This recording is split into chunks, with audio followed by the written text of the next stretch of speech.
ላንተም ለዳግምም አባት ፍትህ አሰጣችኋለሁ።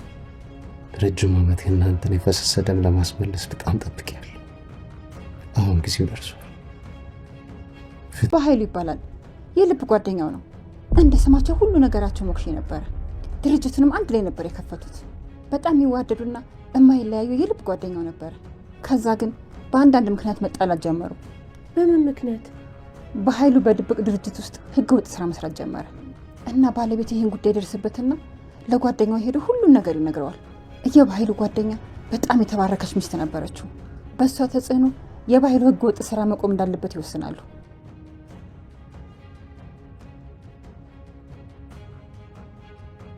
የበኃይሉ ሴጣንነትን ያልተረዳ የልብ ጓደኛው ስራውን እንዲያቆምና እንዲቀየር ይመክረዋል። በኃይሉ ጓደኛው እንደማይመለስ ሲያውቅ፣ እሱ የጀመረውን ህገወጥ ስራ መስራት እንደማይችል ሲያውቅ ወደ ቤቱ ሄዱ። የገዛ ጓደኛውን ከነ ባለቤቱ ገደላቸው። በሰዓቱ አንድ ወንድ ልጅ ነበራቸው። እሱም ይሙት ይኖር አይታወቅም። በኃይሉ ያደረገውን ሁሉ በልቡ ይዞ ወንጀሉ የተፈጸመው በሌላ ሰዎች እንደሆነ አድርጎ አሳመናቸው። ከዛም ድርጅቱን ሙሉ በሙሉ በራሱ ስም አደረገው። ባለቤቴ ግን ይህን ህገወጥ ስራ አስቀድሞ ያውቅ ነበረ። ፍትህ አሰፍናለሁ፣ ወንጀል አጋልጣለሁ ብሎ ከበኃይሉ ጋር ሲጋፋ መጨረሻው ግን ሞት ሆነ። በዚህ ፋይል ባለቤት ያገኛቸው በኃይሉ ሲሰራ የነበረው ህገወጥ ስራዎች፣ የገዛ ጓደኛውን መግደል የሚያሳይ ሰነዶች፣ ሁሉ ነገሮች እዚህ ላይ አሉ እና በኃይሉ ለዛ ነው እነዚህ ሰነዶች እንደ ነፍሱ የሚፈልገው። ምራ በኃይል ጋር የምትከታተለኝ? ቆይ ምንም አታመጣም ሰይና ብለህ ነው እንደዚህ የምትከታተለኝ? ብትጠቀኝ በዚህ ድንጋይ ነው እሺ አናት የምበረቅስልህ። ዳቶ ዛጋ ፖሊስ ጣቢያ አለሽ አይደለም? ጮኬ በሹክሹክታ ራሱ ነው እሺ የሚሰሙኝ። ሲጀመር አባቴ ፖሊስ ነው፣ የኮንስታብል ልጅ ነኝ። እሺ ልክ የእናቴን አይኖች መሰለ። ለእኔ ዓለም ላይ በጣም ቆንጆ ሴት እናቴ ናት። እናቴ ሁሉም ነገር ማራኪ ነው። እናቴም በትንሹ ስለመሰለች መሰለኝ የተገረምኩት። እቺማ ብቻህን ብታስወራህ አይፈረድብህም እና በቃ በአይኖቿ ብቻ ነው ልብህን አስክራ የመጣኸው? ሌላ የወደድኩላት ነገር አለ እኮ። ነገረኛ። ምንድን ነው እሱ? ግን ያልተለመደ ነገር ነው። ያልተለመዱ ነገሮች እኔን ያስደስቱኛል። እስኪ ንገረኝ። አላቅም፣ ግን በቃ ስሟን ራሱ ሳትነግረኝ ነው የሄደችው። ቁጣዋስ ብትይ? ቁጣዋ ማለት? ቁጣዋ በጣም ይማርካል። ተናዳ ነበር የምትሄደው እና አይኗ ውስጥ ይሁን እሳት የሚመስል ነገር አለ። አላቅም አክስቴ ሳያት ምን እንደተሰማኝ በቃ አለ አይደል በቆምኩበት ደረቅ። ሰላም ሰላም፣ ወደ ቻናሌ ቤተሰቦች እንዴት ናችሁልኝ? እንኳን ወደ ቻናሌ በሰላም መጣችሁ። ደህና ናችሁ ወይ? እንግዲህ በአደራ ድራማ ዙሪያ አዳዲስ ነገሮች እየመጡ ይገኛሉ። የአደራ ድራማ ታሪክ እንግዲህ የብሌንን ታሪክ ለትንሽ ጊዜ ተወት አድርገውት ነበረ። ነገር ግን ይሄ ነገር የሆነው አንድ ሚስጥር የሚፈነዳ ሚስጥር ስለነበረ ነው። እንግዲህ በእውነተኛ ታሪክ ላይ ተመስርቶ እየተሰራ ያለው አደራ ድራማ ታሪኩም እንግዲህ ስለ ብሌን እናቷ አረብ ሀገር በልጅነቷ ለወንድሟ አደራ ብላ ሰጥታው ሄዳ እሱ ግን አደራውን በመብላት ጭራሽ እህቱ ከ10 ዓመት ከብዙ እንግልት በኋላ ስትመለስ ከልጇ አልፎ እናትየዋን እህቱን ማለት ነው እሷንም ሳይቀር እንግዲህ ሲጎዳ እያየን ነበረ። አደራ የተባለው ሰውዬ እህቱ ከ10 ዓመት በኋላ ስትመለስ አደራዋን በልቶ ልጇንም ከቤት አስወጥቶ በመጨረሻም እንግዲህ ልጅን ስጠኝ እኔ የፈለከውን ገንዘብ ሰጥሃለሁ ስትለው ለገንዘብ ብሎ ደግሞ የእሷን ትክክለኛ ልጅ ሳይሆን ሌላ ልጅ በማምጣት እሷ ናት ልጅሽ ብሎ እንግዲህ ሌላ ተጨማሪ ችግርም ሲፈጥር እህቱ ላይ እያየን ነበረ። እንግዲህ በጣም ብዙ ነገሮችን አድርጎ እስካሁን ድረስ እናትና ልጅ አልተገናኙም። ሰላምም እንግዲህ ቃል ልጅ ናት ብላ አምና በተለይ ደግሞ ከዲኤንኤ ምርመራ ውጤት በኋላ ሙሉ ለሙሉ ሰላም ውስጧ ቃል ልጇ እንደሆነች ባይቀበልም እሷ ግን በምርመራው መሰረት ልጅ ናት፣ ስለዚህ አምኖ መቀበል ግዴታ አለብኝ ብላ እንግዲህ አሁንም ድረስ ልጇ እንደሆነች ነው የምታስበው። በዛ ላይ ቃልን ከቤት ካስወጣቻት ቆየት ትብላለች። እንግዲህ በአልማዝ ሞት ምክንያት ማለት ነው ሰላም በጣም ብዙ ስትሰቃይ ወንድሟ ለገንዘብ ብሎ ያልሞተችውን ሴት ሙታለች በማለት እያስፈራራ በየጊዜው ገንዘብ ለመቀበል ሲሞክር እያየን ነበረ። ታዲያ ከዚህ ነገር ጀርባ የቃልም እጅ መኖሩ ይህን ነገር እንግዲህ ሲጋለጥ ነበረ ሰላም ለእኔ ለእናትሽ ያልሆንሽ አንቺ ለማንም አትሆኝም፣ ገንዘብ ወዳድና ስግብግብ ነሽ በማለት ከቤት ስታስወጣት እያየን ነበረ። ታዲያ ቃል ወይዘሮ ገነት ቤት ነበረ ያረፈችው። መጀመሪያ ላይ እንግዲህ ማረፊያታ በጣም እየተሰቃየች ነበረ። ጎዳና እስከ ማድረግ ድረስ ደርሳ ነበረ። ያው አመላይ ላጩት ይባላል እና ያ መጥፎ ጸባይዋ ሳይለቃት ነበረ ተመልሳ ወደ ሰላም ቤት የገባችው። ሌላ ተጨማሪ ችግር ስትፈጥር ሰላም ከቤት አስወጣቻት። ይህም እንግዲህ በአሁኑ ስታስወጣት ግን ልጇ እንደሆነች ስላመነች ነው። መጀመሪያ ላይ ስታስወጣት አንቺ የኔ ልጅ አይደለሽም በማለት ሲበዛ ጠልታት ነበር ከቤት ያስወጣቻት። ያኔ ቃል ብዙ መግቢያ ስትሰቃይ ነበረ። ለጥፋቷ ሁሉ ቅጣት የሚያገኘች እስኪመስል ድረስ ተሰቃይታለች። ታዲያ ወይዘሮ ገነት ነበረች ያነሳቻት ከጎዳና። እንግዲህ ከዛ በኋላ ተመልሳም ድጋሜ ጥፋት ታጠፋለች። በዚህ የተነሳ ግን ከበፊቱ ለየት የሚለው ነገር ሰላም ቃል ልጄ ናት ብላ ምናለች። መጀመሪያ ላይ ግን ምርመራው እስኪመጣ ድረስ ዓይንሽን ማየት አልፈልግም፣ አንቺ የኔ ልጅ አይደለሽም ብላ የምተኛበትን አንሶላ ሳይቀር በሳት ስታቃጥል ነበረ ለእሷ ካላት ጥላቻ የተነሳ። ነገር ግን ምርመራው እንግዲህ በተአምር ቃል ማለት ነው የምትፈልገውን ነገር ለማድረግ በጣም ሩቅ በጣም ብዙ እርቀት የምትጓዝ በጣም ጎበዝ ሰው ናትና በኃይሉንም በማሸነፍ ወይም ደግሞ በመክዳት ማለት ነው አሁን ድረስ የዲኤንኤን ውጤቱ ማን እንደቀየረው እንዴት እንደተቀየረ አብዛኛው ሰው አያውቅም። ዶክተሩ ራሱ ጥያቄ ሆኖበት በፍጹም ቃል እኮ ያንቺ ልትሆን አትችልም፣ ግን እንዴት ተቀየረ የሚለው ነገር ለሁሉም ሰው እንቆቅልሽ ቢሆንም ሰላም ግን አምና ተቀብላለች። ቃል የኔ ልጅ ናት፣ ስለዚህ አምኖ ግዴታ መቀበል አለብኝ፣ ድጋሚ ምርመራ ማድረግ አልፈልግም በማለት እንግዲህ ልጇ መሆኗን አምና ብትቀበልም ግን አሁንም አብራት እንድትኖር አልፈለገችም።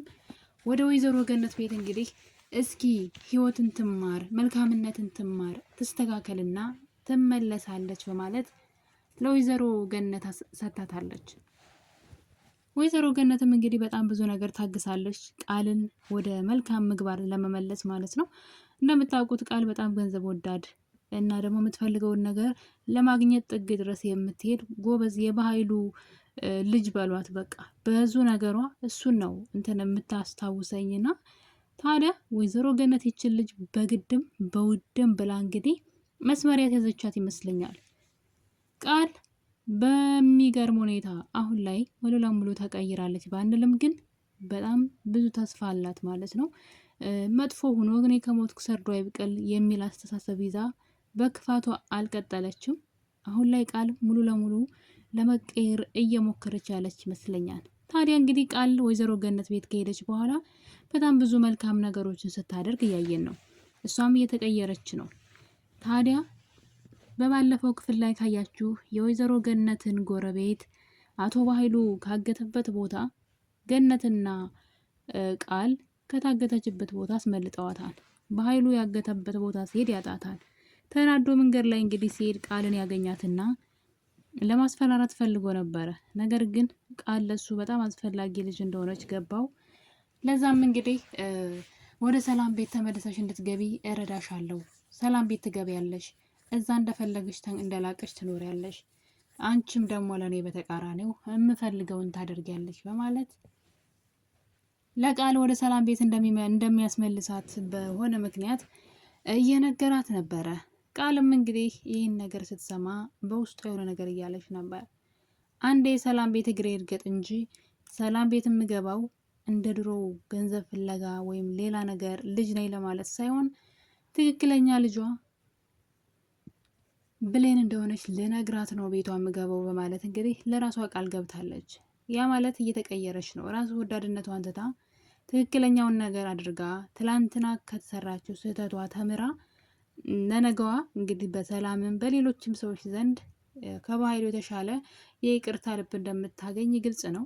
በኃይሉ በቀል ማንም ሰው የይቅርታ ልብ ሊሰጠው አይችልም። ምክንያቱም አሁንም ድረስ ከክፋቱ አልተመለሰም። ይባስ ብሎ ከቀን ወደ ቀን እንግዲህ ተንኮልና ክፋትን ነው እየሰራ ያለው። ታዲያ በዚህ መሀል እንግዲህ ቃል ደግሞ ስትቀየር በጣም ነው የሚገርመው እና አሁን ላይ ምናልባትም ሰላም ሙሉ ለሙሉ ቃል ልጅ ናት ብላ ምና ዝም ስላለች ቃል ደግሞ ብሌን የሰላም ልጅ እንደሆነች ልትነግራት እያሰበች ነው። ይህን ነገር አደረገች ማለት ቃል ከብዙ ነገር ትድናለች። ሰላም አታሳስራትም። በእርግጠኝነት ይህን ነገር ካደረገች ከሰላም ይቅርታ ታገኛለች። ቀጣይ ህይወቷን በእስር ቤት አታሳልፍም ማለት ነው። እና እንግዲህ ልብ ሰጥቷት ይህን ነገር ካደረገች በጣም አሪፍ ነው። ቃል ግን እውነቱን ለሰላም እነግራለሁ እያለች ነው። ታዲያ በዚህ መሀል እንግዲህ አንድ ጉድ መጥቷል። እንደሚታወቀው ጆኒ ወይም ደግሞ ዮሐንስ ሰላም ቤት ያለው ልጅ ማለት ነው። ይህ ልጅ የባህሉ ልጅ ነኝ በማለት ከባህሉ የተላከ ልጅ እንደሆነ ሁላችንም እናውቃለን። እናት አባትን ያስገደለችው እህቴ ሰላም ናት። ገዳዩ ደግሞ ሳሚ ነው። የእነሱ ደካማ ጎን የእነሱ ወዳጅ ደግሞ ብሌን ናት። ብሌንን ከገደልካት እነሱ ቅስማቸው ስብር ነው የሚለው፣ በቁማቸው ነው የሚሞቱት። ስለዚህ ሌላ ብዙ ርቀት መሄድ አይጠበቅብም እያለው ነበረ። ታዲያ እንግዲህ ዮሐንስ እዛ ቤት ከገባ በኋላ በተደጋጋሚ ብሌን ላይ ቢላዋ ሲያነሳባት እያየን ነበረ። ሰው እየደረሰበት ነው እንጂ ማለት ነው። ነገር ግን አንድ ቀን ቆም ብሎ ማሰብ ጀመረ። እንዴ ይሄ ነገር እንዴት ነው? የዛሬ 19 ዓመት ሳሚ የኔ አኩያ ነው። ያ ማለት እኔ ያኔ በጣም ህፃን ልጅ ነበረ፣ ምንም አያውቅም ማለት ነው። እንግዲህ ከ1-2 ዓመት ልጅ በላይ አይሆንም። እና እንግዲህ በዛ እድሜው የዛሬ 19 ዓመት ቤተሰቦቹ ተገለዋል። ሳሚ ደግሞ የእሱ አኩያ ነው። ገዳዩ ሳሚ ነው ያለው አቶ በኃይሉ ነገሮችን ሲናገር አንዳንዴ ቆም ብሎ አያስብም መሰለኝ። ምንድን ነው በሬ ወይ ምንድን ነው ገደሉን ሳሩን አይተህ ገደሉን አላየህም ወይ አይነት ነገር ነው የበኃይሉ ተግባርና እንግዲህ ይህን ነገር ሲናገር በኃይሉ ማሰብ ነበረበት። ማለት አንድ ጤነኛ ሰው ካገናዘበ ነገሩ በጣም ግልጽ ነው። የእሱ አኩያ የሆነ ሰው በዛ ዘመን 19 ዓመት ህፃን ልጅ የነበረው ሳሚ እናትና አባትን የገደለው እሱ ነው፣ ከሰላም ጋር ተባብሮ አስገዳዩ እሷ ገዳዩ እሱ ነው ሲለው በኃይሉ ልጁን ይመስለኛል እንግዲህ ዮሐንስን አእምሮን የተቆጣጠረው ነው የመሰለው እና እኔ ካልኩት ውጭ ምንም በቆም ብሎ አያስብም ብሎ አስቦ መሰለኝ በኃይሉ በለፈለፉ ይጠፉ ራስ ይጠፉ ይባላል። ብቻ ተረቱን እንግዲህ እናንተ ኮሜንት ላይ አስቀምጡልኝ። ግን በለፈለፈ በራስ አፍ ይጠፉ ብቻ የሚባል አባባል አለ። የበኃይሉ ነገር እንደዛ ነው። ራሱን በራሱ በኃይሉ አጋለጠ። ጆኒ እንዴት ነው ሳሚ የኔን ቤተሰቦች ሊገል የሚችለው? የዛሬ 19 ዓመት የኔ አኩያ የሆነ ሰው እንዴት ነው ቤተሰቦችን ሊገል የሚችለው የሚል ጥያቄ አጭሮበታል። ይህ አልበቃ ብሎ በየቀኑ የሰላምን መልካምነት እና ጥሩ እናትነትን ሲያይ ይቺ ሴት እንዴት ሰው ታስገድላለች? ይቺ ሰው እኮ ምንም አይነት የጭካኔ ልብ የላትም፣ ልቧ በጣም ንጹሕ ነው እያለ ግራ ተጋብቷል። የቤተሰቦቹን ደም መበቀል ይፈልጋል። በዛ ላይ በኃይሉ በክፋት ነው ያሳደገው። ክፉን በክፉ እንዲመልስ ጨካኝ እንዲሆን ብቻ በቀለኛ እንዲሆን አድርጎ ስላሳደገው ያ ባህሪው እንዳለ ነው። ነገር ግን በሰላም በጣም እየተገረመ ነው። አይደለም እናትና አባቱን ያስገደለች ሴት አድርጎ ሊያስባት ቀርቶ ሲያያት ራሱ እናቱ እየመሰለችው ነው። ሲበዛ በጣም መልካምና ቅልብ ያላት ሴት ናት። ስለዚህ ሰላም የኔን ቤተሰቦች ልታስገድል አትችልም የሚል ጥያቄ እያጫረበት ይገኛል። ታዲያ እንግዲህ ነገር በዚህ እያለ ነው አንድ ጉድ የወጣው። እንደሚታወቀው የዮሐንስን ቤተሰቦች የገደለው በኃይሉ ነው። በኃይሉና የዮሐንስ አባት ወይም ደግሞ የዮሐንስ ቤተሰቦች ማለት ነው። በተለይ አባቱ ስሙ በኃይሉ ነበር አሉ። በዛ ላይ ደግሞ በመልክ በጣም ይመሳሰላሉ። ታዲያ ነገሩ እንዲህ ነው እንግዲህ የሳሚ አባት የዮሐንስ አባትና እንዲሁም ደግሞ የአቶ በኃይሉ ሌላኛው ደግሞ የዳግም አባት ስራው ፖሊስነት መርማሪነት ነበረ። ሁለቱ ጓደኛሞች ነበሩ፣ አቶ በኃይሉና የዮሐንስ አባት። እንግዲህ የገዛ ጓደኛውን ገሎ በስራ ምክንያት ሲጣሉ ማለት ነው፣ አልስማማ ሲሉ የገዛ ጓደኛውን ከገደለ በኋላ ድርጅቱን ሁሉ ብቻውን ወርሶ ወሰደ። በዛ ላይ ደግሞ ልጁ ህፃን ስለነበረ ልጁንም ዮሐንስን ወሰደው። ታዲያ የወይዘሮ ገነት ባለቤት ወይም ደግሞ የዳግም አባት የሆነው መርማሪው ፖሊስ ይህንን ታሪክ በደንብ ይደርስበታል። ገዳዩ አቶ በኃይሉ እንደሆነ ያውቃል እና ሁሉንም መረጃ ሰብስቦ ከያዘ በኋላ ግን በኃይሉ መረጃዎቹን እንደሰበሰበና እንዳወቀበት ለህግ ሊያቀርበው እንደሆነ ሲሰማ የዳግምንም አባት ገደለው። ፖሊሱን ተደብቆ ጓደኛሞች ነበሩ።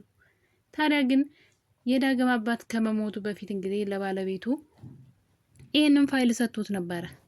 የጆ አባት ወይም ደግሞ የዮሐንስ እናትና አባትን የገደለው በኃይሉ እንደሆነ፣ በኃይሉ የሁሉ ነገር ወንጀል ባለቤት እንደሆነ፣ ብዙ ወንጀሎችን እንደሰራ የሚያሳዩ ፋይሎች ሙሉ ለሙሉ ለባለቤቱ ለወይዘሮ ገነት የዛሬ 19 ዓመት ሰጥተዋት ነበረ። ይች ሴት እንግዲህ ወይዘሮ ገነት ማለት ነው ይህንን ታሪክ ይህንን መረጃ ቆፍራ ደብቃ ኑራው ነበር ይህን ሁሉ ዘመን። ታዲያ በኃይሉ ደግሞ በክፋቱ ሳይቆም አሁንም ክፋትን እየሰራ ያለው በኃይሉ አሁን ላይ ሰላምን ለማስገደል ሰላም ናት የቤተሰቦቹ ገዳይ ብሎ ልጁን ወደዛ ቢልከውም ግን ጉዱ ግን ወይዘሮ ገነት ቤት አለ። ወይዘሮ ገነት የእነዚህን ሰዎች ገዳይ በኃይሉ እንደሆነ ከነ መረጃው ከነ ፋይሉ ሁሉ ነገር እጇ ላይ አለ። የሚገርመው ነገር ግን ነገሩ እንዲህ ነው እንግዲህ ቃል መንገድ ላይ እየሄደች ዮሐንስን ታገኘዋለች። ዮሐንስ ደግሞ በመልኳ ይማረክና እንዴት ነው የምታምረው፣ በዛ ላይ በጣም ቁጡና ኃይለኛ ሴት ናት በማለት እንግዲህ ከልጅቷ ጋራ የአይን ፍቅር ይገባለታል እና ልጅቷን እያሳደዳት እየፈለጋት ይገኛል። የሚገርመው ደግሞ እሱ ይህን ባወራት ቅጽበት ነበረ እሷ የእሱ ቤተሰቦች ገዳይ በኃይሉ እንደሆነ መረጃው እጇ የገባው። ያ ማለት እንግዲህ እሱ ራሱ ወዷታል። እንደወደዳት እንደውም ለሰላም እየነገራት ነበረ።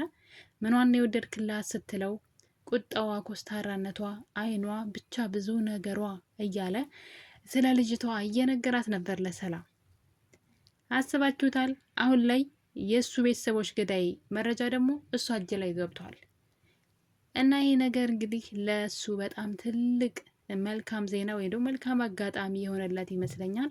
በዛ ላይ ደግሞ ነገሮችን ቆም ብዬ ማሰብ አለብኝ እያለ ይገኛል። ሰላም በፍጹም ሰው ልታስገደል አትችልም፣ ምንም አይነት የጭካኔ ልብ የላትም እያለ ነው። ታዲያ በኃይሉ ራሱ በጫረው ራሱ በማሰው ጉድጓድ ውስጥ የሚገባ አይመስላችሁም? ጆኒስ ይህን ነገር ዝም ብሎ የሚያይ ይመስላችኋል? በኃይሉን መጠራጠር ጀምረዋል። በኃይሉማ የሆነ የዋሸኝ ነገር አለ እንጂ ይህ ነገር ልክ አይደለም እያለ ነው። በዚህ መጠን መጠራጠር ከጀመረ ማንንም ሰው ሳይጎዳ በኃይሉን ራሱን ነው ዙሮ የሚመረምረው። ያ ማለት እንግዲህ በኃይሉ ባጠመደው ወጥመድ ይገባል። ውድ ቤተሰቦች አደራ ድራማ የዛሬው ይህን ይመስል ነበር። በሌላ እስከምንገናኝ ባይ ባይ።